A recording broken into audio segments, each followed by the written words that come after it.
Eto na mga kabasketball, Coach Tim Cone, papalitan muna si Justin Brownlee. Pag-uusapan natin ngayon kung bakit si Jordan Clarkson yung pinakamagandang gamitin ng ating Gilas Pilipinas ngayong darating na August.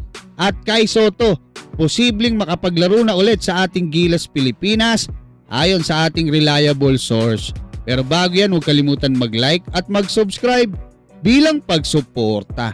Sa pinakabagong update ni Homer Saison sa Twitter o X ay sinabi nga nito na papunta na ngayon or nandoon na ngayon sa Las Vegas si Coach Tim Cone upang mag-scout ng player na papalit kay Justin Brownlee bilang PBA import sa paparating na Governor's Cup dahil mukhang matatagalan nga ang pagpapagaling ni Justin Brownlee at para makapagpahinga na din ito sa halos tuloy-tuloy na paglalaro sa PBA, sa Hinebra at sa ating Gilas Pilipinas.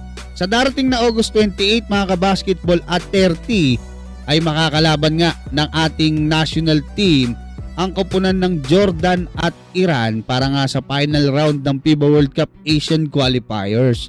Yang dalawang team na yan mga kabasketball, mga karibal po natin yan, matinding karibal para nga dito sa top 4 ng Group E kung saan nandiyan din naman yung Australia, New Zealand at Syria. Yung top 4 po ay mag-a-advance na doon nga sa 2027 FIBA World Cup na gaganapin sa Qatar. So kailangan nating maipanalo yung halos lahat ng mga laban natin. Kaya kung tatanungin nyo ako mga kabasketball, dapat tumodo na ang ating Gilas Pilipinas at pinakamaganda nilang gamitin sa darating na August, eto nga si Jordan Clarkson. Yan dapat ang piliin nila. Bakit mga kabasketball? Kasi nga unang-una available siya dahil off-season ngayon ng NBA. Kaka-champion lang nila diyan nga sa New York Knicks. Gusto niyang maglaro sa ating Gilas Pilipinas. Ano pa ba? Mahusay siyang magdala ng bola mga kabasketball. Makakatawid yung bola. Mahusay din siyang gumawa ng play para sa mga teammate niya sa Gilas Pilipinas. Napatunayan niya na yan. Scorer siya, matinding scorer siya para sa ating national team, kaya niyang umiscore. At kasi si Ange Kwame naman medyo magiging malabo siya, especially ngayong posibleng bumalik na nga etong si QMB at Kai Sotto kasi loaded na yung front court natin. Imagine QMB, Kai Sotto, may Junmar, may AJ Edo, meron ka pang Mike Phillips na hindi pwedeng tanggalin dahil napakaganda ng performance na ipinakita.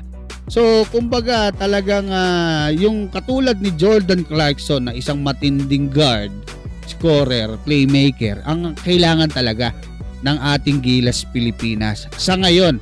At meron tayong good news mga kabasketball dahil nga ayon sa ating reliable source na nakausap ko ay posible daw makapaglaro ngayong August etong ating pambatong si Kai Sotto para sa ating Gilas Pilipinas. Ang pagkakasabi niya mga kabasketball, English man to, Japanese or Tagalog, ay kung hindi makaka-apekto or kumbaga doon sa schedule ng ating pambatong si Kai Sotto na maglalaro na nga sa USNCAA, ay sa palagay niya raw makakapaglaro etong ating pambatong si Kai Sotto. Hopefully magawa yan, matuloy yan mga kabasketball dahil kailangan natin yung presence ni Kai dyan sa ilalim at naniniwala ako pagka nakompleto tong lineup na to, mahihirapan yung Jordan at Iran na talunin ng ating Gilas Pilipinas. Kaya mga kabasketball, ano masasabi nyo? Hanggang dyan, maraming salamat at God bless sa inyong lahat.